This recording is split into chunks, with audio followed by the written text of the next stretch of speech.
वो अभी भी कोमा में है। प्लीज एड्रियाना, मुझे जानना है सच क्या है।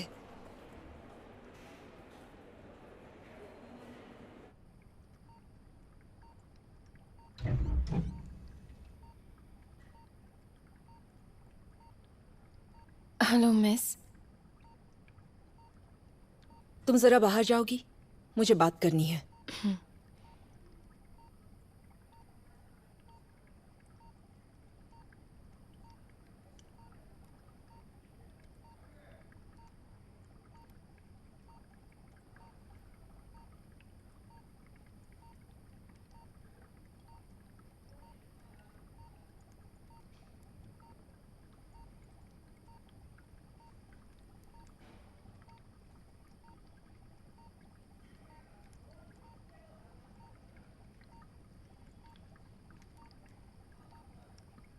मैंने अभी एड्रियाना आंटी को कॉल किया था।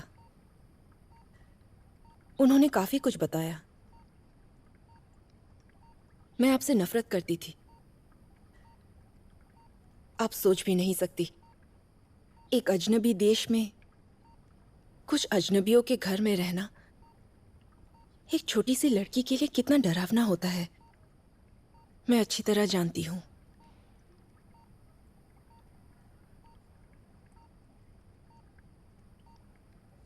जानती हूँ एड्रियाना आपकी अच्छी दोस्त थी, लेकिन मैं उन्हें नहीं जानती थी। वो मेरी कोई नहीं थी, पर उन्हें मां बनाना पड़ा। मुझे आज भी वो दिन याद है जब मैं उनके घर बैठकर सोचती थी कि आप कैसी होंगी। बस वेट करती रहती थी कि आप आएंगी और मुझे वापस ले जाएंगी। लेकिन ऐसा दिन कभी नहीं आता था। फिर एक दिन मैं समझ गई आप आना ही नहीं चाहती थी,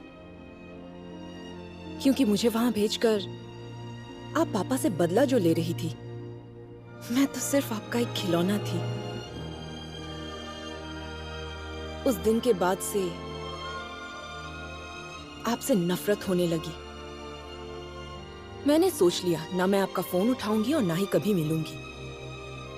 कोई आपका नाम भी लेता था ना तो मुझे गुस्सा आने लगता था। फिर एक दिन आपको अपनी गलती समझ आई और आप सब ठीक करना चाहती थी। लेकिन मैं उस माँ को कभी नहीं भूल पाऊंगी जिसने मुझे अपनी जिंदगी से अलग कर दिया था। मैंने सोच लिया अगर आपने वहां आने की कोशिश भी की तो मैं कहीं भाग जाऊंगी और मुझे कोई ढूंढ भी नहीं पाएगा। पर शायद आप भूल गई, मैं भी बहुत जिद्दी हूं। मैं भी आप ही की तरह नफरत लेकर ही जी रही थी। मुझे लगने लगा था कि आपको मेरे जीने मरने से कोई फर्क नहीं पड़ता। पर फिर मैंने वो फोटोज देख ली, तब समझ आया जो मैं सोचती थी वैसा कुछ नहीं था। आप इतने सालों से बिना मुझे बताए ही मेरा साथ दे रही थी, बिना बताए ही प्यार कर रही थी।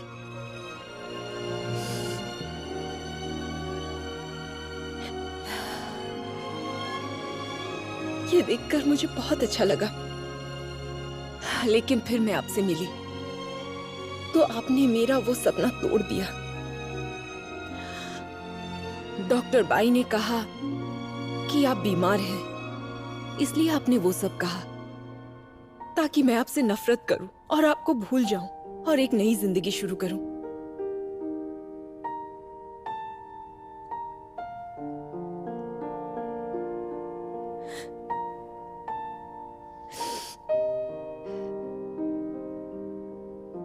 लेकिन इतना सब कुछ सुनकर भी मैं ऐसा नहीं कर पाऊंगी।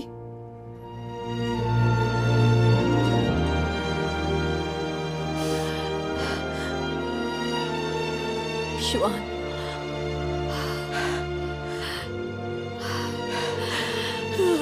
मॉम, मेरी बच्ची, मॉम।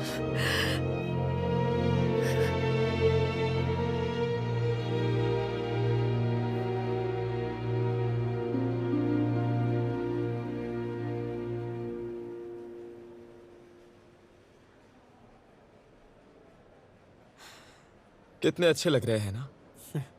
ये बहुत पहले कर लेना चाहिए था। अब जब नई टेस्ट बिल्डिंग मिल गई है तो मेरी पुरानी जॉब पक्की हो गई है। तुम्हारे अंदर इंसानियत नहीं है क्या? वहां जाकर मैं लोगों को बचाऊंगा, तब इंसानियत वहीं देख लेना।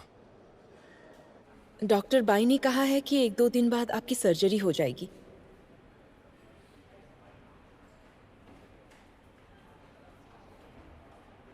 मैडम, ये रही फाइल।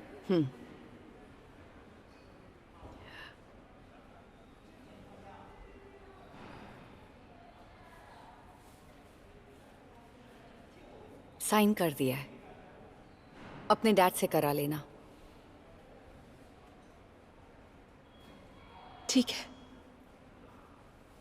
डॉक्टर बाई सही कहते हैं, मैं हमेशा नफरत में नहीं जी सकती। तुम्हारे डैड को मैंने बहुत परेशान किया है, अपनी भी जिंदगी नहीं जी पाई। वो सब खत्म करने का वक्त है, फिर वो भी आजाद और मैं भी।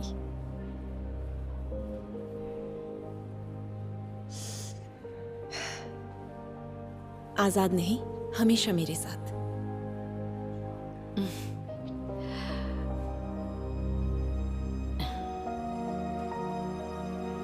सब कंफर्म्ड है? हाँ। जल्दी तैयारी करो, एनेस्थीसिया दो।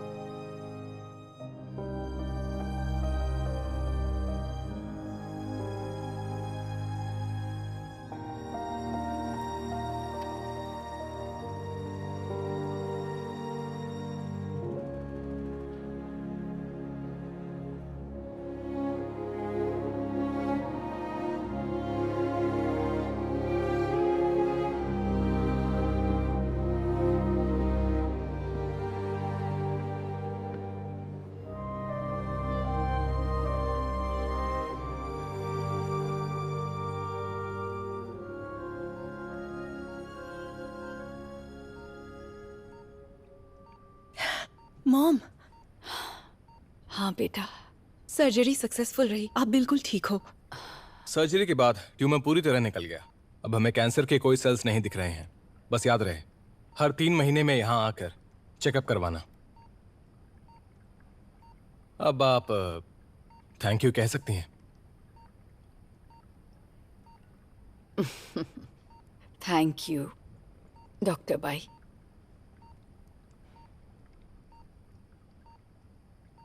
आपको भी डॉक्टर शू। कोई बात नहीं।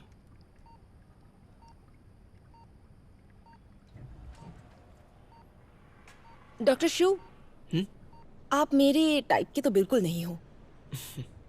मैंने झूठ कहा था कि डॉक्टर बाई आपसे ज्यादा क्यूट है।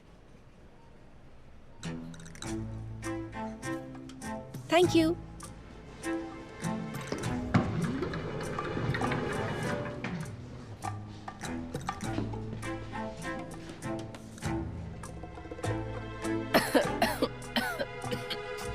जरा देखो तो, क्या बात है।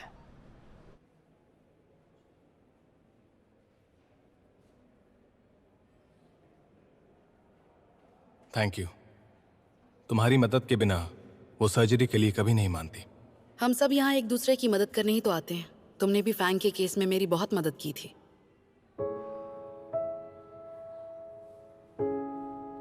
वैसे तुम्हें कैसे पता चला कि गेहोंग कुछ छुपा रही हैं?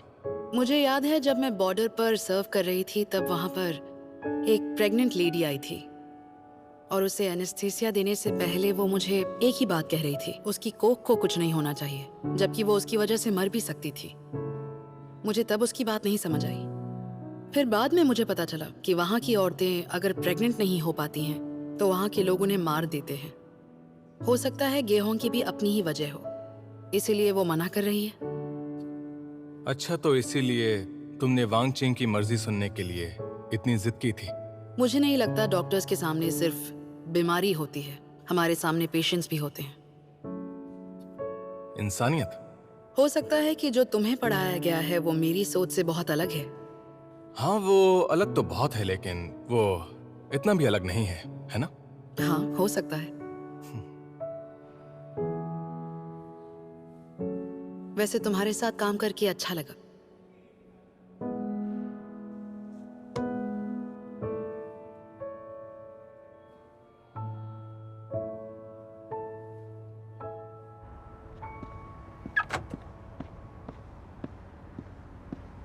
Hello sir.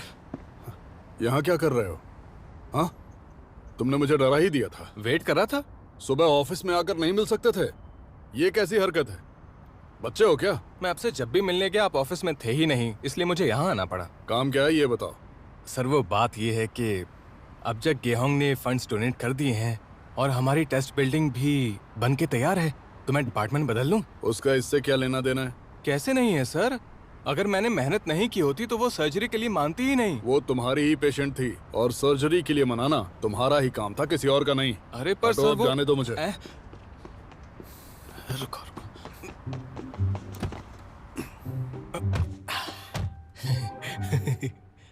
अरे ये क्या कर रहे हो? हाँ, गाड़ी में क्यों बैठे? चलो अब बाहर जाओ, मेरी वाइफ इंतजार कर रही है, मुझे जल्दी घर जाना है। अच्छा है ना, अगर आप नहीं माने तो मैं आपके साथ आपके घर आऊंगा और फिर वहीं पे खाऊंगा, वहीं सोऊंगा और वहीं रहूंगा। तुम्हारी उम्र कितनी है बताओ? कितने साल के हो तुम? शर्म नहीं आती ना?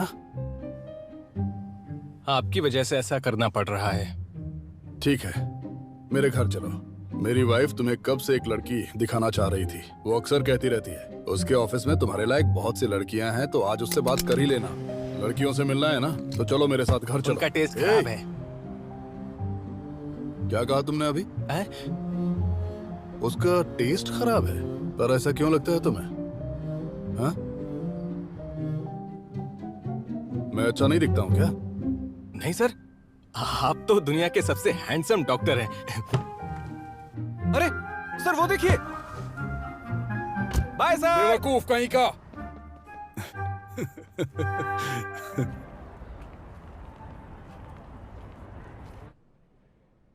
डॉक्टर, स्कूल में अचानक से इसका पेट दर्द करने लगा था, इसीलिए मैं चेकअप के लिए इसे यहाँ ले आया।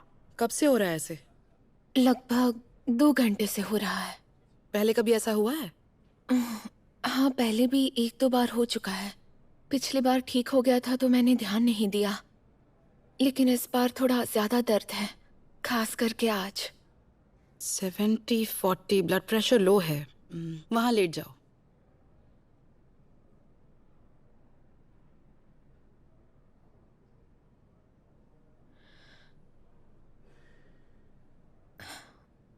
Okay, relax. हाथ हटाओ।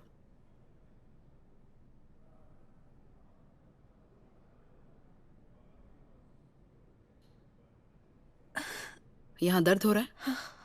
लोअर एब्डोमेन में हल्का सा दर्द उठा है। रिबाउंड टेंडरनेस नहीं है, शायद अक्यूट अपेंडिसाइटिस है। पीरियड्स टाइम पर आते हैं? डॉक्टर, बहुत टाइम से इरेगुलर आ रहे हैं। और आप इनके बॉयफ्रेंड हैं? हाँ, मैं ही हूँ। एक HCG टेस्ट करवाना होगा। HCG test? जानने के लिए कि कहीं आप प्रेग्नेंट तो नहीं हैं। मैं मेरी कंडीशन अच्छे से जानती हूँ। मैं प्रेग्नेंट नहीं हूँ। मैं ये टेस्ट नहीं करूंगी। HCG टेस्ट एक नॉर्मल टेस्ट होता है, ताकि हम ये पता लगा सकें कि आगे क्या करना है। मुझे नहीं कराने, चलो यहाँ से। इस तरह के दर्द में और लो ब्लड प्रेशर में आप कहीं जा नहीं सकती। अरे तुम ठीक तो हो? आप ठीक है? टैंग हुआ? एक काम करो, तुम इनका ब्लड टेस्ट ले लो। अगर ये श्योर हैं कि ये प्रेग्नेंट नहीं है तो इनका CT स्कैन भी करवा लो। बस याद से इनकी साइन ले लेना। ठीक है, चलिए आइए इस तरफ, आराम से। अब ठीक लग रहा है तुम्हें? CT स्कैन में लिखा है अपेंडिक्स में स्वेलिंग नहीं है, ना ही फ्यूजन है, ना ही यूरिनरी सिस्टम में स्टोन है। पेल्विस में बहुत कम फ्लूइड है। एडनेक्सा क्लियर नहीं है, मतलब एक्टोपिक प्रेगनेंसी हो सकती है। मैं आपसे अकेले में बात करना चाहूंगी। सुनो, मुझे हाँ भूख लग रही है, तो क्या तुम कुछ खाने के लिए ला सकते हो? ठीक है।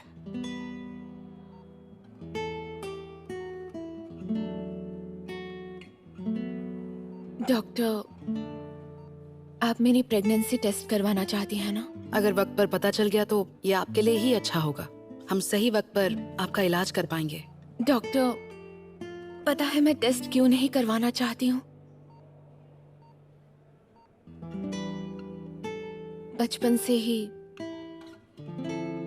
मेरे पेरेंट्स के लिए मैं एक अच्छी बच्ची की तरह रही हूँ। मैं हमेशा टॉप मार्क्स लेकर आती थी और बहुत सारे प्राइजेस भी जीतती थी। कॉलेज में आकर भी मैंने स्कॉलरशिप जीती, लेकिन उसके बावजूद मेरे पेरेंट्स मुझ पर ट्रस्ट नहीं करते हैं। मैं जब भी घर जाती हूँ वो मुझसे ऐसे सवाल करते हैं जैसे मैं एक चोर हूँ। अब मैं उन्हें ये नहीं बताना चाहती कि मेरा एक बॉयफ्रेंड है। मैं उनके शक से अब बहुत तंग आ गई हूँ। मुझे यकीन है वो भी तुमसे प्यार ही करते हैं, बस हो सकता है उनका तरीका गलत हो। तुम्हें किसी तरह से उनसे बात करके इसका सलूशन ढूंढना होगा। कोई फायदा नहीं। यू यांटिंग की रिपोर्ट्स आ गई है और उसका हेमोडायस्टेस नॉर्मल दिख रहा है, तो उसे एक्यूट पैनक्रियाटाइटिस नहीं है। ओके। वो अभी भी टेस्ट नहीं करवा रही। सच में कितनी जिद्दी है वो। ये हम हमारे लिए कर रहे हैं क्या? हम तो ये उसकी भलाई के लिए ही कर रहे हैं ना, इसलिए उसकी मर्जी भी जरूरी है।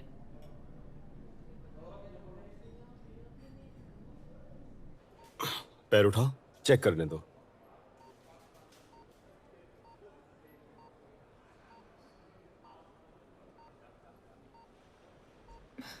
दर्द हो रहा है? हाँ, थोड़ा। राइट लोअर एब्डोमेन में थोड़ा दर्द है, लेकिन पेट टाइट नहीं है। सीटी स्कैन में तो सब कुछ नॉर्मल ही आया है, लेकिन जो पता नहीं चला है उसे हमें चेक करना पड़ेगा। अच्छा, वैसे इन्होंने HCG और B स्कैन करवाया? इन्हें करवा लेना चाहिए, हो सकता है एक्टोपिक प्रेगनेंसी हो। ठीक है, तो मैं तुम्हें EICU में ले चलती हूँ।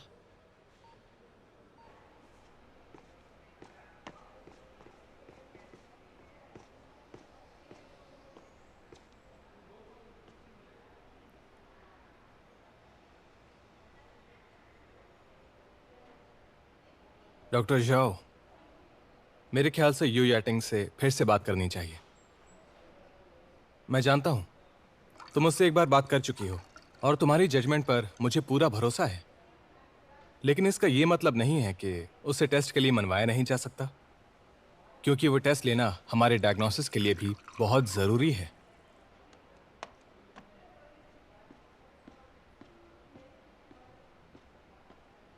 एक्चुअली मैं समझ रही हूँ कि तुम क्या कहना चाह रहे हो, लेकिन एक टीनेजर शायद ऐसी कोई बात खुलकर नहीं कर पाएगी। हमें ये भी समझना होगा, लेकिन मैं उससे बात करके देखती हूँ।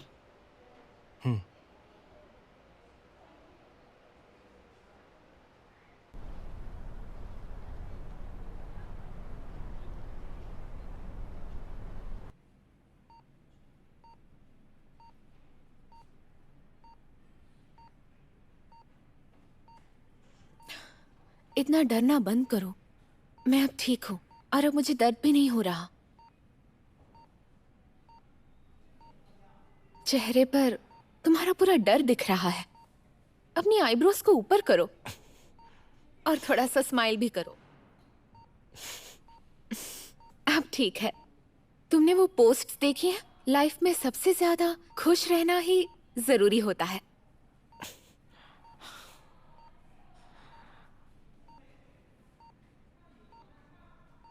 क्या सोच रहे हो? बताओ ना। आई प्रॉमिस मैं गुस्सा नहीं करूंगी। सुनो ना, डॉक्टर ने जो टेस्ट बोले हैं तुम वो करवा क्यों नहीं रही हो? फिर वही बात।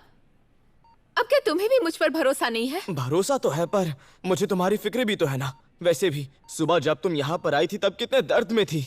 अगर मैं नहीं लाता तो तुम तो आती ही नहीं। मैं अपने आप को अच्छी तरह से जानती हूँ।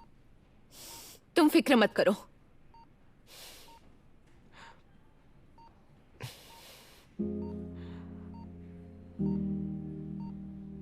मैं तेरे सिवा किसी और को न देखूं तो कैसे कहूं, दिल नहीं कहीं से भी कुछ कह रहा। डार्लिंग, पता है मुझे अभी याद आया, जब मैं सामान लेने गया तो बाहर बारिश हो रही थी। जब बारिश देखी तो हमारी शादी के दूसरे साल का हमारा वो झगड़ा याद आ गया। तुम सच में कितनी खतरनाक थी। अब इस उम्र में आकर ज्यादा याद नहीं रहता, पर फिर भी वो दिन याद आ गया। मैं तुमसे फिर से लड़ना चाहता हूं।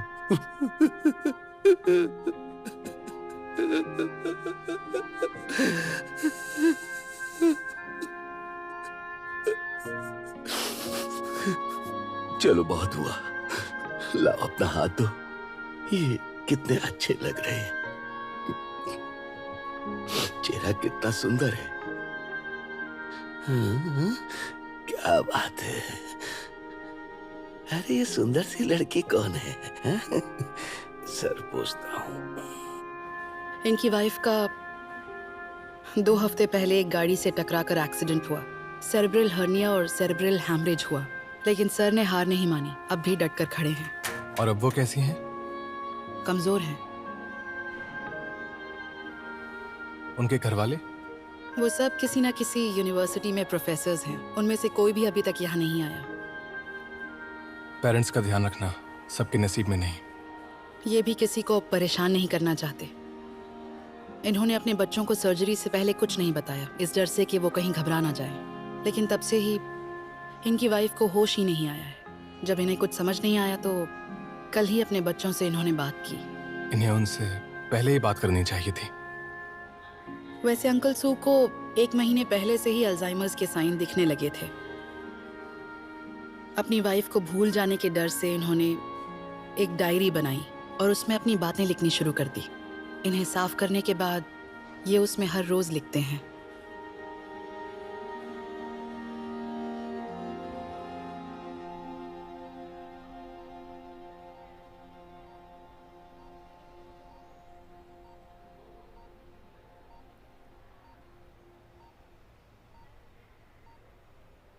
लड़ाई हुई?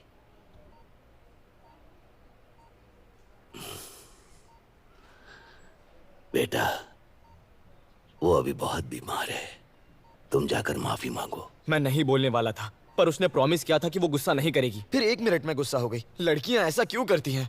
वैसे भी मेरी गलती नहीं थी, तो मैं माफी क्यों मांगू? बाप रे, जवानी में मैं भी ऐसे ही था। बीमारी को लेकर हम भी लड़ते थे। मुझे मायोकार्डाइटिस सीरियस स्टेज में था। बिजनेस ट्रिप पर जा रहा था, सामान पैक करके जाने वाला था कि उसे सच का पता चला और वो मुझसे लड़ बैठी, क्योंकि उसे मेरी फिक्र थी। वो मेरे लिए चिंता कर रही थी। फिर उसने मेरा 2 महीने तक हॉस्पिटल में ख्याल रखा। तुम मुझे अच्छे लड़के लग रहे हो, जो तुम उसका साथ दे रहे हो। उससे माफी मांग लो, इसमें कोई शर्म की बात नहीं। माफी मांगकर तुम्हें बहुत अच्छा लगेगा, डर भी कम हो जाएगा, जिंदगी में फिर से खुशियां भर जाएंगी। एक्सपीरियंस से कह रहा हूं। ग्रैंडपा, ग्रैनी कैसी है? एक्सीडेंट हुआ, मुझे अब कोई उम्मीद नहीं। ग्रैंडपा, फिक्र मत कीजिए। आपने और ग्रैनी ने पहले से बहुत कुछ देख लिया है, वो इससे आराम से निकल जाएंगी। अपना ख्याल रखिए।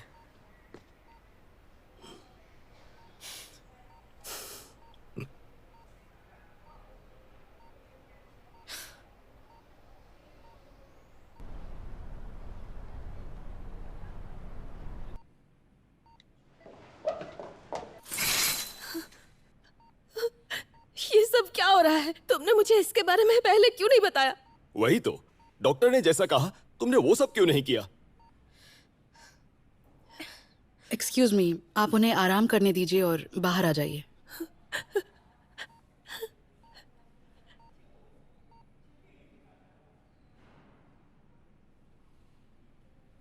डॉक्टर, सच बताइए, आखिर हुआ क्या है? देखिए, अगर इसकी उम्र की लड़की यहाँ पेट दर्द की शिकायत लेकर आती है तो ज्यादातर डॉक्टर्स HCG टेस्ट करने को कहते हैं ताकि प्रेगनेंसी का पता चल सके। लेकिन पेशेंट कह रही है कि वो प्रेग्नेंट नहीं है, इसीलिए वो टेस्ट नहीं करवाएगी। पर आप फिक्र मत कीजिए, हमने उसके बाकी टेस्ट करवा लिए हैं। वो मेरी पेशेंट है, इसीलिए आप लोगों को सच बताना मेरी जिम्मेदारी बनती है। मैं जानती हूँ आप शायद उसे बचाने की कोशिश कर रही हैं। यकीन मानिए, हमें अपनी बेटी पर पूरा भरोसा है। हम जानते हैं वो अब बड़ी हो चुकी है और वो सब कुछ खुद ही संभाल सकती है। वो जो करती है उसकी जिम्मेदारी भी लेती है। हम तो बस ये जानना चाहते हैं कि उसे ये पेट दर्द क्यों हो रहा है। रिजल्ट्स देखकर ही बता पाऊंगी।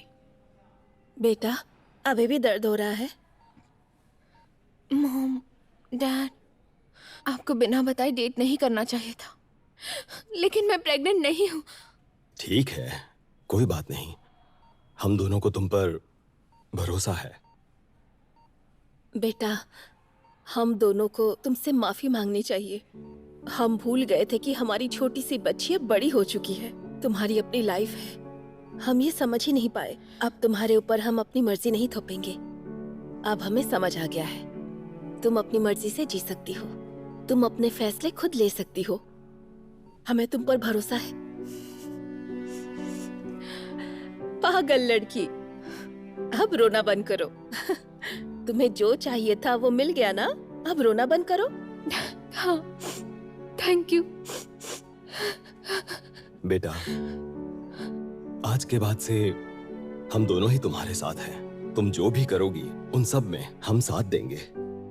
लेकिन क्योंकि तुम अभी बीमार हो तो डॉक्टर्स जो टेस्ट कह रहे हैं वो करवा लो बेटा। तुम मेरी बात समझ रही हो ना? हाँ हाँ, पापा सही कह रहे हैं। हमें फिलहाल सारे टेस्ट कराकर तुम्हें ठीक करना है। अब मना मत करना, वरना घर जल्दी से नहीं जा पाओगी। हाँ ठीक है, अब स्माइल करते रहना। कुछ गड़बड़ नहीं दिख रही। पेल्विस में थोड़ा सा फ्लूइड है। HCG टेस्ट भी नेगेटिव है, मतलब ये एक्टोपिक प्रेगनेंसी भी नहीं है। प्रेगनेंसी तो नहीं है, लेकिन सिटी और B स्कैन में पेल्विस में फ्लूइड मिला है, तो हो सकता है पेट दर्द की वजह यही हो। हाँ, ये हो सकता है। गायनेक डिपार्टमेंट को कॉल करके उनसे पता करो। ठीक है। क्या आपको दर्द हो रहा है? यहाँ नीचे। यहाँ नीचे और कहीं दर्द हो रहा है? नहीं। और ये दर्द आपको कब से हो रहा है? थोड़ी थोड़ी देर बाद कम ज्यादा होता रहता है। अच्छा, जब आपको दर्द हो रहा था तब आपको उल्टी या कोई और तकलीफ हुई? नहीं। एक काम कीजिए, पैर मोड़िए, मैं देखती हूँ। यहाँ दर्द है, छोड़ने के बाद यहाँ, यहाँ और यहाँ। नहीं। उस तरफ लेटिए, आराम से।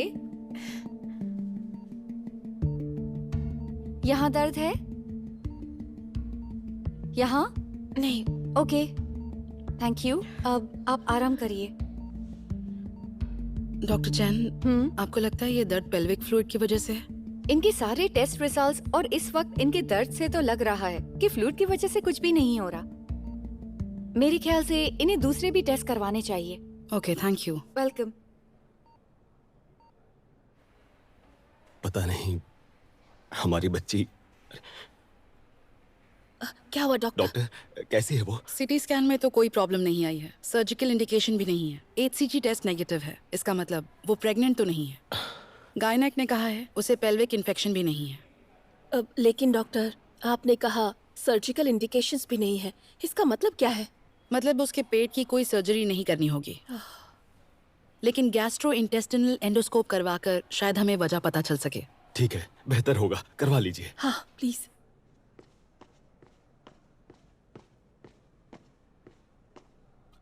उसके पेट दर्द का अब तक पता नहीं चला? GI एंडोस्कोप्स करवाया है। आराम से ट्रीट करो उसे। वो दर्द पिछले 2 सालों से है ना, तो किसी भी तरह की जल्दबाजी मत करना। गैस्ट्रोस्कोप सही है, एंट्रोस्कोप में कोई ट्यूमर या कंजेशन नहीं दिखाई दिया। और स्टमक और कॉलन बिल्कुल सही है। लेकिन ट्रैक तो बहुत लंबा है। इसका मतलब टेस्ट से हमें सिर्फ अपर और लोअर पार्ट दिखाई देगा, बीच में एलियम या जेजुनम नहीं दिखेगा। कहीं ऐसा तो नहीं कि वहां पर कुछ हुआ है? फिर तो कैप्सूल एंडोस्कोपी करनी पड़ेगी, उसकी फैमिली से बात करनी होगी। गैस्ट्रोस्कोप और एंट्रोस्कोप में भी कोई प्रॉब्लम नहीं दिखाई दी है। हमें लगता है एलियम या जेजुनम में कुछ है जिसकी वजह से पेशेंट को इतना दर्द उठ रहा है, इसीलिए हमें उसकी कैप्सूल एंडोस्कोपी करनी होगी। क्या ये सब करने से उसे दर्द होगा? कैप्सूल एंडोस्कोपी में पेशेंट को बिना एनेस्थीसिया लगाए ही एक कैप्सूल जितना बड़ा कैमरा निकलना होता है। जब वो पेट से निकलता है तो इंटेस्टाइन में जाता है, जिससे स्मॉल और लार्ज इंटेस्टाइन दिखाई देते हैं। उस रिकॉर्डर की मदद से हमें कुछ फुटेज मिलेगी और हम उस सारी फुटेज की मदद से उसके इंटेस्टाइन को अच्छे से समझ पाएंगे। उस कैप्सूल को निकलने के 7 घंटे बाद हम उसके स्टूल के जरिए उसे बाहर निकालेंगे। इस पूरे प्रोसीजर के दौरान पेशेंट को ना दर्द होगा ना चोट आएगी। हाँ, लेकिन ये थोड़ा सा महंगा पड़ेगा, लगभग 6000 युआन। हाँ, कोई बात नहीं।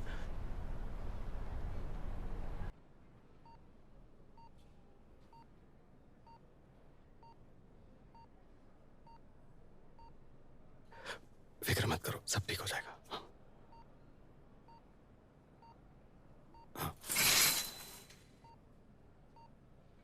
इसकी कैप्सूल एंडोस्कोपी रिजल्ट्स आ चुके हैं। एक छोटी सी प्रॉब्लम है, इसके स्मॉल इंटेस्टाइन में डाइवर्टिकुला है, लेकिन वो बड़े या ज्यादा नहीं है और ना ही कोई इन्फ्लेमेशन नजर आ रही है, तो ये भी पेट दर्द का कारण नहीं हो सकता। तो फिर डॉक्टर और क्या कारण हो सकता है? जितनी बीमारियां हमें पता थी हमने चेक कर ली हैं, ये कोई नई बीमारी लगती है। इस हालात में क्या आप दोनों मेसेंटेरिक एम्बोलिज्म का टेस्ट करवाने की इजाजत दे सकते हैं? अब वो कौन सी बीमारी है? आर्टरी अचानक ब्लड सप्लाई रोक देती है, जिससे इंटेस्टिनल लूप में अक्यूट इस्केमिक नेक्रोसिस और उसके साथ इलियस स्ट्रैंगुलेट हो जाते हैं। देखिए डॉक्टर, हमें आपके टर्म्स समझ नहीं आ रहे। आपको जो कुछ भी सही लगे वो कर लीजिए। ठीक है, हम उसकी मेसेंटेरिक आर्टरी में एनहांस सीटी करवा लेते हैं। फिर से सिटी स्कैन? आपने पहले भी तो कराया था ना? ये दोनों सिटी स्कैन अलग होते हैं। हम वेसल में अलग एजेंट इंजेक्ट करते हैं ताकि पता चले कि मेसेंटेरिक आर्टरी में कोई एम्बोलिज्म तो नहीं। उसी से हमें पता चलेगा कि इसे वो बीमारी है या नहीं। तो ये खतरनाक तो नहीं है ना?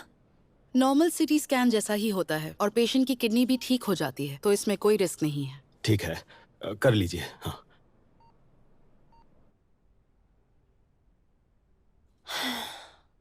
सिटी स्कैन के रिजल्ट आ गए हैं, सब ठीक है, एम्बोलिज्म नहीं है। इतने टेस्ट तो करवा लिए, आखिर उसे हुआ क्या है डॉक्टर? उसे फिर से वैसा ही दर्द हो रहा है। क्या आप उसे कोई पेन किलर नहीं दे सकते क्या? आपको पहले कभी एपिलेप्सी हुई है? हाँ, कुछ साल पहले हुई तो थी। उसके बाद डॉक्टर ने मुझे दवाई दी थी, फिर कभी भी मुझे वैसी तकलीफ दोबारा नहीं आई। और मुझे लगता है आपकी बेटी का पेट दर्द एपिलेप्सी की वजह से हुआ है। हाँ? एपिलेप्सी हेरिडिटरी होती है?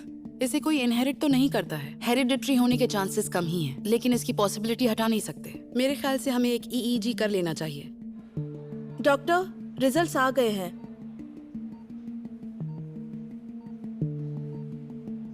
इसमें तो बहुत क्लियरली शार्प और स्पाइक वेव्स दिख रहे हैं। तो एपिलेप्सी ही होगा।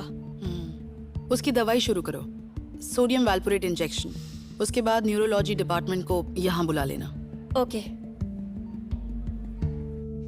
डॉक्टर शाह, इंजेक्शन देने के बाद उस पेशेंट को काफी आराम मिला और वो 20 मिनट के अंदर सो गई। तो एब्डोमिनल एपिलेप्सी है। कल उसे एपिलेप्सी की ओरल मेडिसिन दो, उसके बाद डिस्चार्ज कर देना। ठीक है डॉक्टर शाह, आप कमाल की हैं, आप हर बीमारी को दूर कर सकती हैं।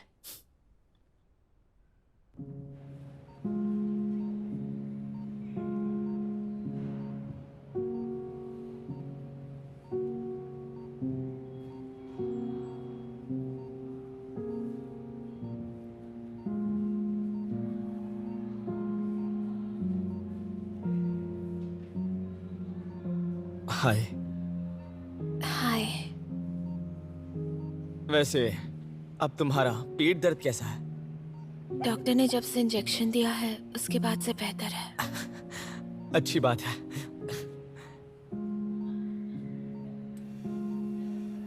अच्छा सुनो, तुम्हारी कल की माफी के बाद मैंने बहुत कुछ सोचा। शायद मेरी भी गलती थी, मुझे गुस्सा नहीं करना चाहिए था। लेकिन अब हम नहीं लड़ेंगे, ठीक है? वैसे तुम्हारे पेरेंट्स ब्रेकफास्ट लेने गए हैं। सच कहूँ तो वो तुमसे बहुत प्यार करते हैं।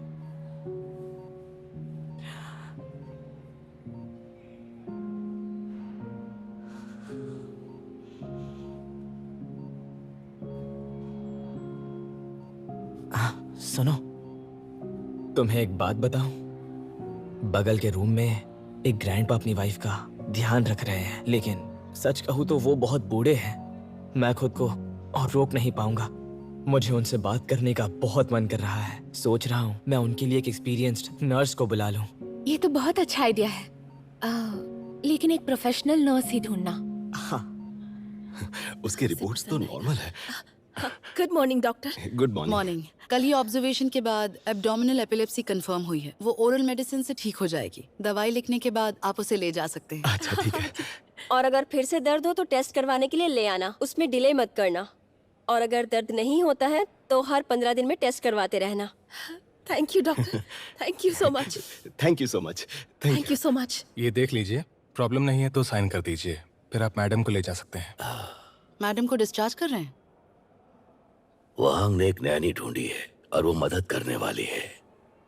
मैंने बच्चों से बात कर ली है। हम नहीं चाहते वो और दुख सहे। मेरे घर में एक बड़ा गार्डन है, उसे वहां बैठना बहुत ज्यादा पसंद है। मैं कुछ सालों के बाद उसे वहीं ले जाने वाला था, लेकिन ये एक्सीडेंट हो गया। हो सकता है किस्मत को यही मंजूर था। डॉक्टर बाय, इस पर साइन कर दीजिए प्लीज।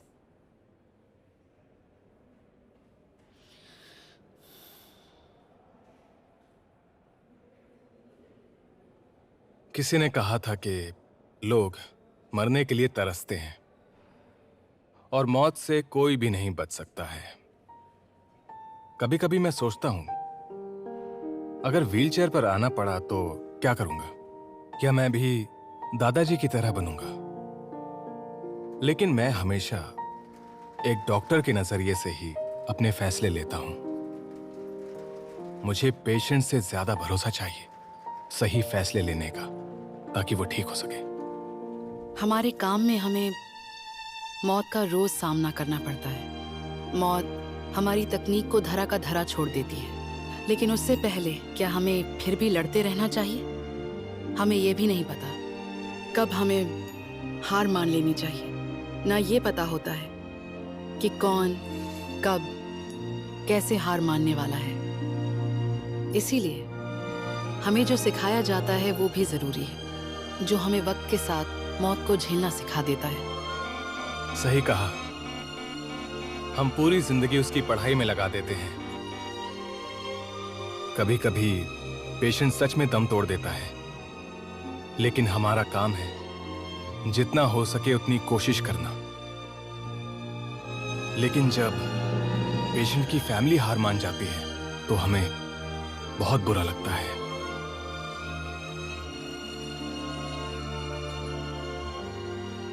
एक ना एक दिन तो सबको ही मरना है, पर उससे जिंदगी नहीं रुकती, और ये होता है सिर्फ प्यार की मदद से।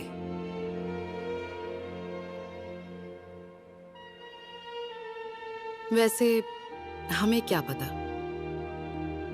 ग्रैंडमा जिन और कितना वक्त जिंदा रह पाएंगी।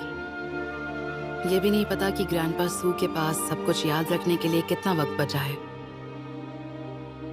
लेकिन उनका प्यार और अपनापन सबके लिए एक मिसाल है। जिंदगी में कुछ भी हो, लेकिन हार मानना मौत से बुरा है।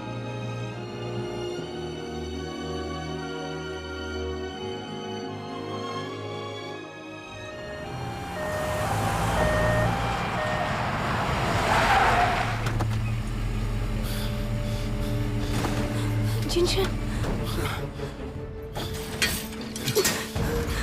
चलो आराम से संभल कर। Patient details. हाँ, दूसरे हॉस्पिटल से ट्रांसफर किया है। पेट दर्द है और यूरिन कम है। SCR 820। इन्हें डॉक्टर बाई के पास लेके चलो। हाँ, आराम से। उल्टी के बाद साइमेटिडीन और विटामिन B6 IV। हाँ। यूरेमिया? पर उससे उल्टी कैसे आ सकती है? आप इनकी फैमिली हैं? हाँ, मैं इनकी पत्नी हूँ और ये हमारी बेटी है। इन्हें ये कब से हो रहा है? ये 5 दिन से हो रहा है। ये क्लिनिक गए थे क्योंकि पैर में दर्द हो रहा था। इसके बाद इन्होंने कोई आयुर्वेदिक दवा ली। उसके बाद से लूज मोशन और उल्टी होने लगी। हम कम्युनिटी हॉस्पिटल गए थे तो वहाँ पता चला कि इनकी किडनी में गड़बड़ है। उन्होंने कहा कि यूरेमिया हो सकता है। हीमोडायलिसिस कराया? उन्होंने कहा कि वो नहीं कर पाएंगे, इसलिए यहाँ ट्रांसफर किया। चेंजी, हीमोडायलिसिस तैयार करवाओ। ओके। डॉक्टर, क्या हुआ है? इन्हें सच में यूरेमिया है? काश वही हुआ हो। Ying Ying. अभी हम कुछ कह नहीं सकते।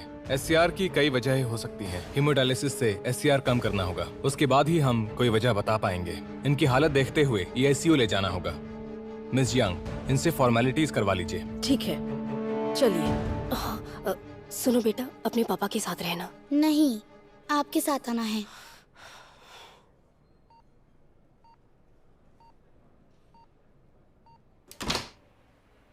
आइए।